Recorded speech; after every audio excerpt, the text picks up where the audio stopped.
en un lugar de La Mancha, de cuyo nombre no quiero acordarme. It is a truth universally acknowledged that a single man in possession of a good Aujourd'hui, fortune maman est must- morte. Ou peut-être hier, je ne sais pas.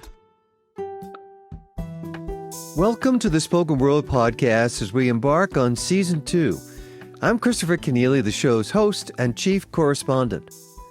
The Spoken World reports on the latest news and professional insights on all aspects of the worldwide $7 billion audiobook industry. I'm excited about the breadth of reporting that our podcast brings to this business. From AI-generated narration to immersive soundscapes, new markets to new languages, new audio sales channels, and new business models. Listeners will learn about it first on the Spoken World podcast. I am also proud to welcome Penguin Random House Audio as our first sponsor. I want to thank everyone at PRH Audio for their foundational support of our podcast, and especially for their leadership in the global audiobook industry. As one of the premier publishers in the audiobook industry, with more than 25,000 titles in its wide-ranging catalog, Penguin Random House Audio is dedicated to producing top-quality fiction and nonfiction audiobooks, written and read by the best in the business. Published every other Thursday, Season 2 of The Spoken World will feature interviews with top industry figures and analysts from around the world, sharing insights on the opportunities, challenges, and innovations coming to the fastest-growing segment of book publishing. We will also bring you panel discussions and keynote speeches from major publishing conferences, including Parix Audio Day, the London Book Fair, and the Frankfurt Book Fair. Launched in March 2025 at the London Book Fair, the Spoken World returns to Olympia Exhibition Center on March 12th, when I will moderate the Great Audiobook Debate. The growing popularity of audiobooks compels all stakeholders in publishing to ask, what does it mean to be a reader?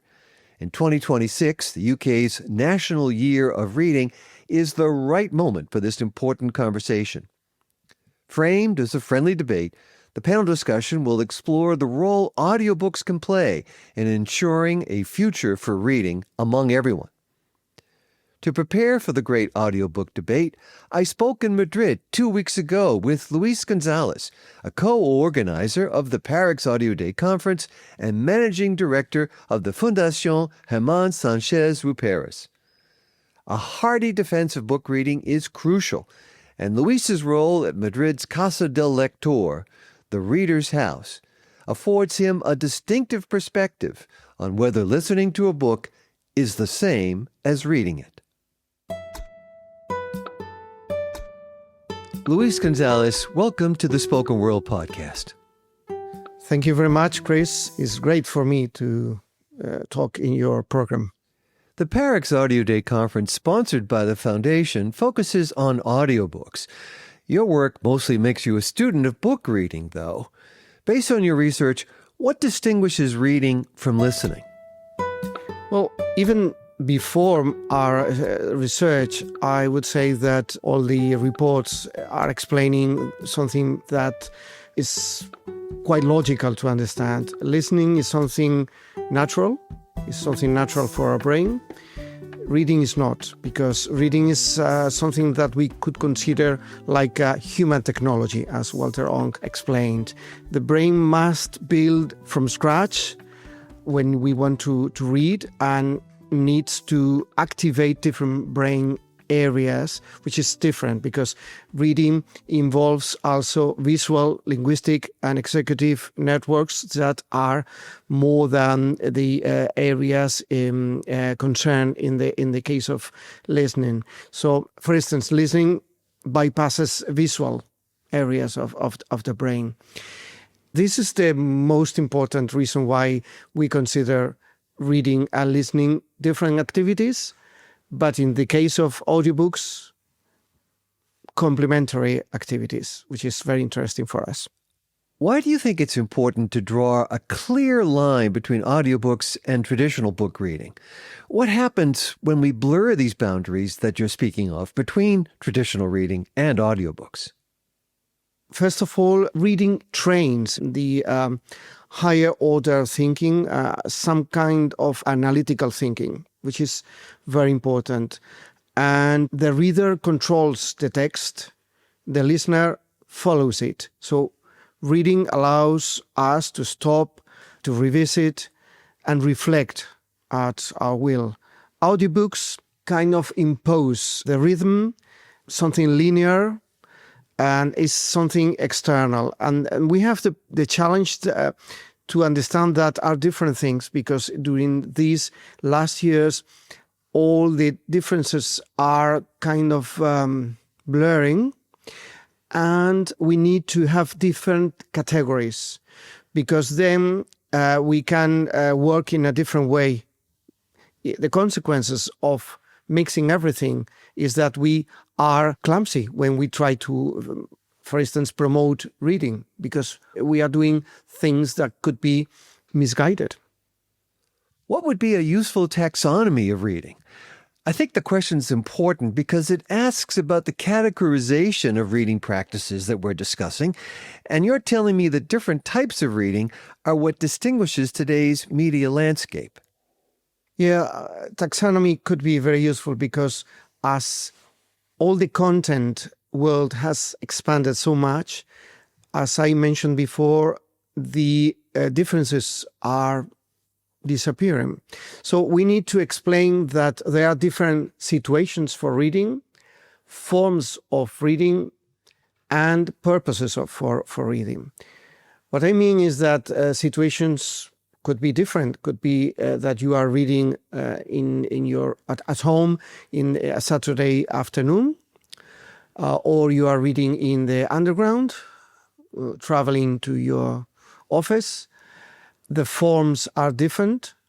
Also, you can read a print book or on a screen, and you can read also a newspaper, a book, and the situations are linked to the functionality of reading. Some people read for education, for professional reasons, for leisure, for very ambitious kind of leisure also, different from just have a good time reading, let's say, I don't know, romance or another kind of novel, but you also can read nonfiction. So we need to have this taxonomy in order to link every kind of category with a different impact, because the results, the impact of reading a very complex text are completely different from reading a post in a social media or reading something funny in a newspaper just for 5 minutes. So if we have clear link between every category of reading and the impact, also we can design different kind of measures or policies for the promotion of reading. And if attention quality matters more than quantity, Luis, how should publishers and educators think about the way they measure and communicate the value of reading? We're here at Casa del Lector. You value reading, so how can we express the importance of that today? That's very tough. That's very difficult. I have to admit that is very difficult, because we have to be cautious. We have to be at the same time compelling. So we have to be, I would say, correct in terms of the technical point of view, but also we need to be good at marketing for their reading. This means that we have to explore every kind of reading, and we have to work with the teachers, the librarians, the booksellers, the journalists, in order to explain the complex, the deep part of this information, and also to provide 1, 2, 3 statements, triggers for the marketing. So we have to combine both sides of this challenge. For students in high school who may be reluctant readers, how can we motivate them to value reading itself, especially when they have so many temptations, especially when it comes to AI? Many youngsters now, that there is a kind of pandemia with the emotional and psychological diseases, and reading, as many of them experimented, is really useful. It's a powerful medicine for psychological problems. Reduces anxiety. It's good to devote 1 hour, 40 minutes to another world to relax. That's one first explanation. Another one is that reading gives you leadership. Leadership with your group of friends. If you're a teenager and you can explain that you have read some book and is great for this and that, you are a kind of a leader of a group of friends. Also, reading gives you more chances in the professional field. In Europe, we always forget this dimension of reading. I've been working in several occasions with Latin American countries, with the governments, as an international consultant, trying to help in the research of the reading behavior in countries such as Mexico or Colombia. And in those countries, the people really link 100% reading as a leisure time with their prospects in the professional world. And we are forgetting that in Europe. You mentioned the practical side of this, Luis, that reading provides the chance to advance yourself professionally. But I want to underscore the idea that reading is also good for your mental health. Dr. Gonzalez is giving us a prescription. Read a book. Indeed. Reading a book means that your brain is involved in something different from your concerns, your anxieties. You are relaxing. You are empathizing with other people, with other situations that may live in another planet if you are reading science fiction, or may live in another continent or in another time in the history. But most of all, our brain is living another life. And that is relaxing for people that are struggling with psychological problems.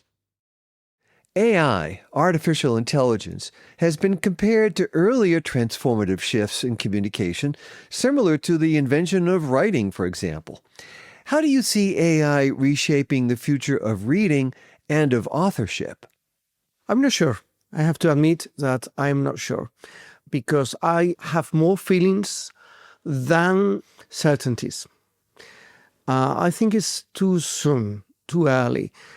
I think that we have to be the owners of AI.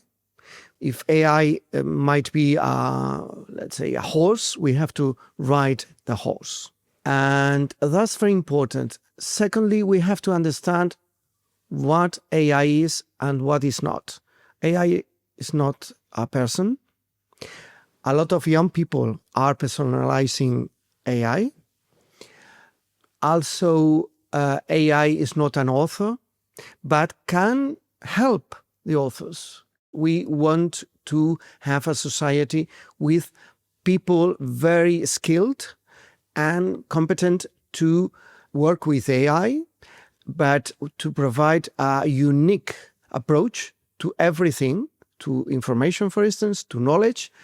And the uniqueness means that every single little boy, little girl should be treated like a genius, and should be encouraged to be unique. Democracy, I think you would agree, depends on literacy. So what kinds of reading experiences are most likely to cultivate democratic values?